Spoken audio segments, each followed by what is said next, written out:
Okay, so this is part 2 of the game rule command. I didn't want to make a 30-minute video for one command. That just seems really off-putting for a lot of people. So I'm going to make 2 parts, obviously. This is the second part. A lot of the commands in this one are very self-explanatory, so you can literally just skip over some of them. But yeah, let's just get right into it. Then we are going to get on to drowning damage. So pretty self-explanatory, honestly, this one. It's whether drowning causes damage. That's what it says for the description. So essentially, if I was in survival right here and I went into this water right here, and I went down underneath, and I waited here for a while, it would essentially not kill me. It will not allow me to take any damage from the water, from drowning. It will not do that. Okay, so then the next one. We have fall damage. So once again, pretty simple. Fall damage, there will be no fall damage if you jump from a high height. You will not take any fall damage, which is honestly pretty cool if you have like a cool like space themed map where you can have like jump boost and enable this fall damage thing, and you can just jump around this like moon-like world and not take any damage from falling from a great height. And then we'll also have fire damage after this one as well. Fire damage, of course, if you're in the nether, you know exactly about that. If you want some fire that is on the ground, you will burn a little bit. And similar as well with lava. After you burning in lava and you step outside, you'll be set on fire. And that as well will not, happen with this fire damage set to false. And then we'll have another one as well. We have freeze damage as well. But you might be wondering, how the hell can you freeze in Minecraft? And that's only recent that this has popped up. And that is with the snow that you can sink into. I forget what it's called now, but you guys probably know what it is. It's a snow that you can like sink yourself into. And if you stay there long enough, you can start to freeze. And it's very similar to, I guess, drowning, where you are essentially slowed and you start taking damage ever so often, and yeah, you just start to freeze. So that this will essentially disable that. Then we have function command limit. This one is very complex. I know what it does. Essentially, it disables essentially you can put a number to the amount of functions that you can have in your game. Don't worry about it, honestly. We can set it to like, I don't know, 5. Then we'll set the limit to 5. And what this is, if you are curious, it is a little like precaution thing, because sometimes if you have a load of functions, it can cause quite a lot of lag. So having a limit is pretty wise to have. It's not a nice little thing there, but for the casual person, it's not very necessary to know that. Then we have keep inventory. You can turn this on and off using the settings panel once again. So this one, if we set to true, that's the one that we need to set it to.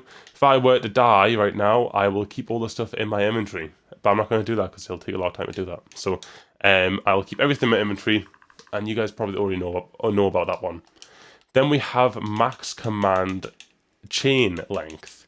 Now what this one essentially refers to is when you're working with commands, you can use chain commands. And what that essentially is it goes after an impulse command. You have an orange one, which is an impulse one. Then you can have a lot of chain commands. And them chain ones will essentially continue that command line of commands that work after one another and continues going. Essentially, you'll do all of them in the correct order, and that's about it, really. That's all you really need to know.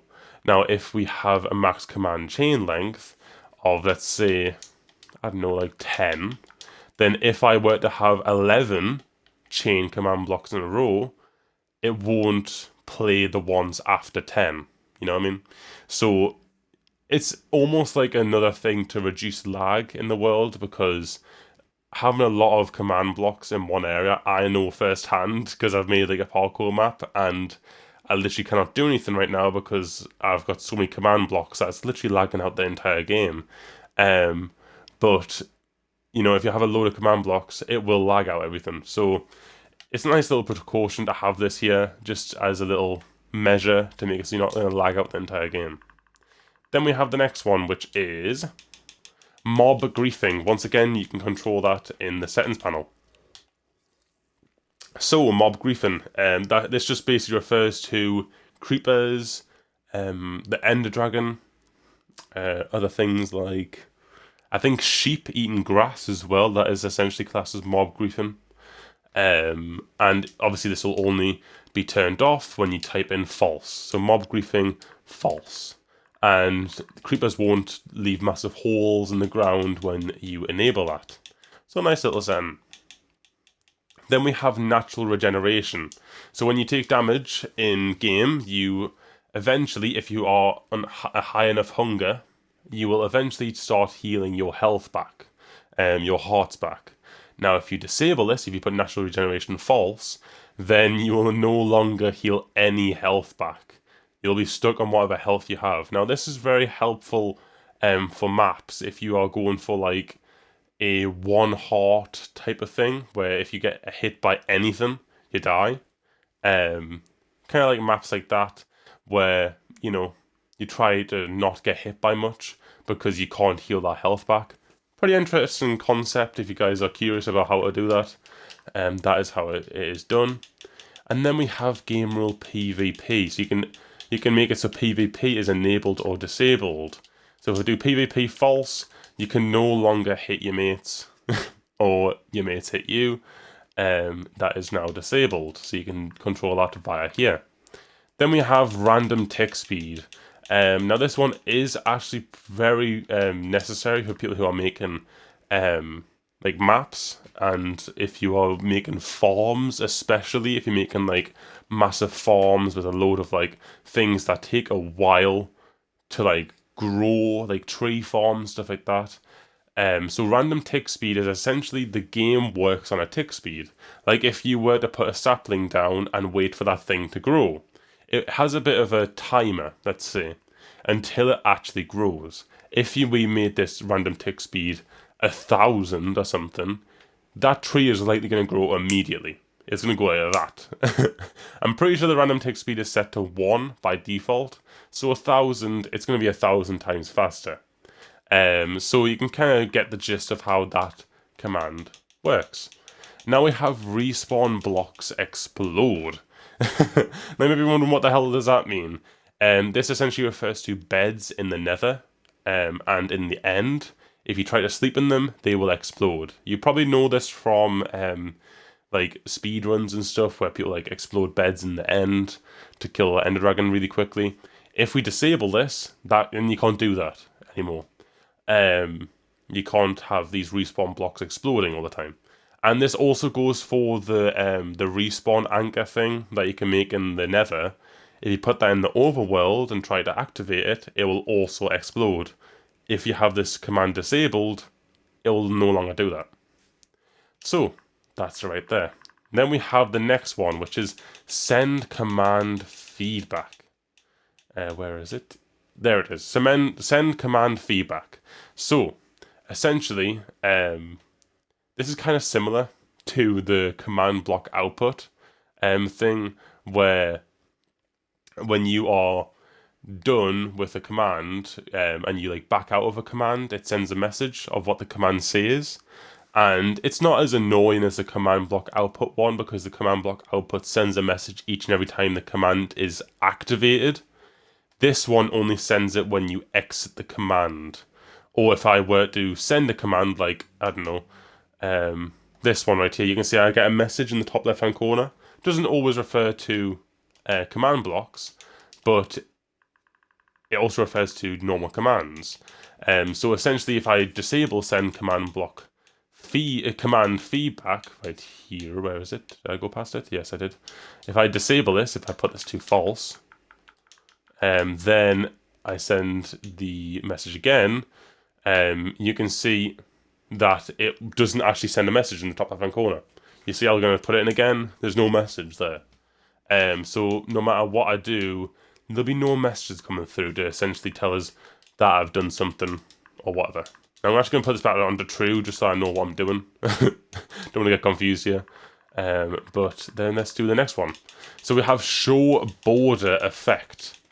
Now what this actually refers to is, okay, so I just played around with it a little bit there, guys. I have actually no idea what the hell show border effect is. It's not even listed on my website here, so honestly, I have no idea.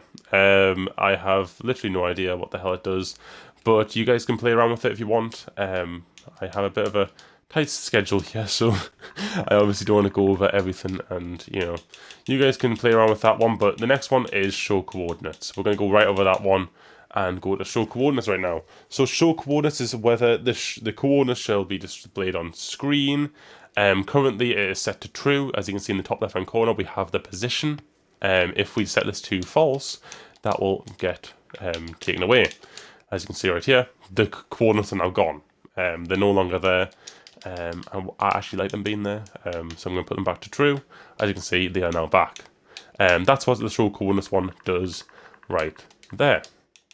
Now we have show death messages. There it is. So when someone dies, either you, yourself, or a friend, it sends a message in the chat, essentially saying whatever person tried to swim in lava, for example. If you put false after this, it will no longer say that when someone dies. Now we have game rule show tags.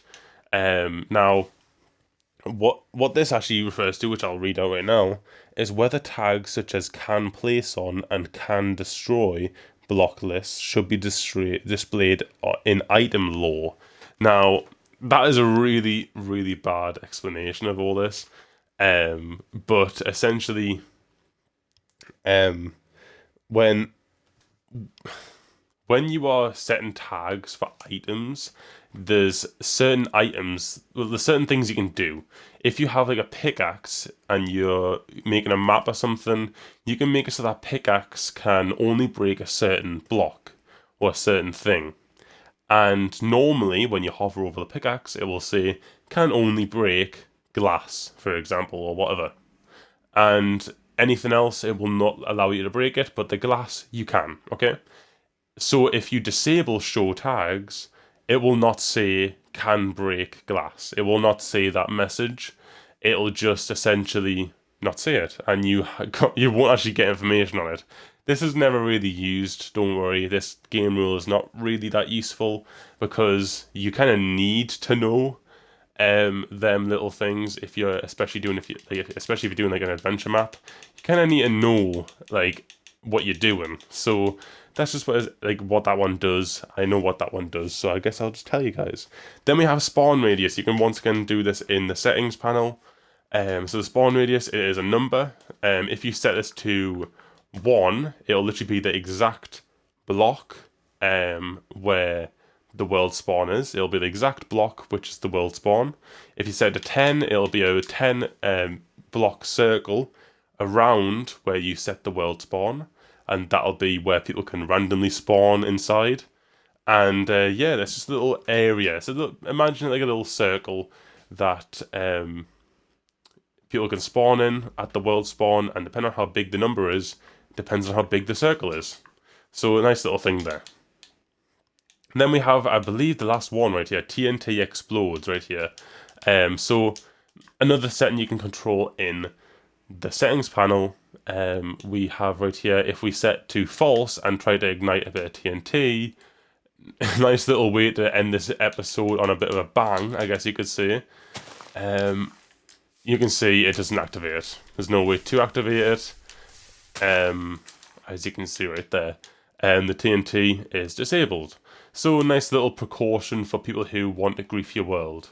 Now, that is a lot of game rules, but I finally have went over every single one. I was very hesitant to go over all of them because it's a big command and there's quite a lot of important game rules out there. I mean, literally look at the settings panel. Half of the game rules are literally right here. So, you know, to have them in command format is pretty nice to have that. So either you can do most of the game rules just by this little settings panel, or you can do them via commands, possibly even faster. with commands if you already have them typed out, or you are a fast typer. But you can also do a lot of game rules additionally via commands that aren't accessible through the settings panel. So pretty interesting stuff. Hopefully you guys did enjoy this video. But yeah, that's about it, guys. And I'll see you guys in the next one. Bye for now.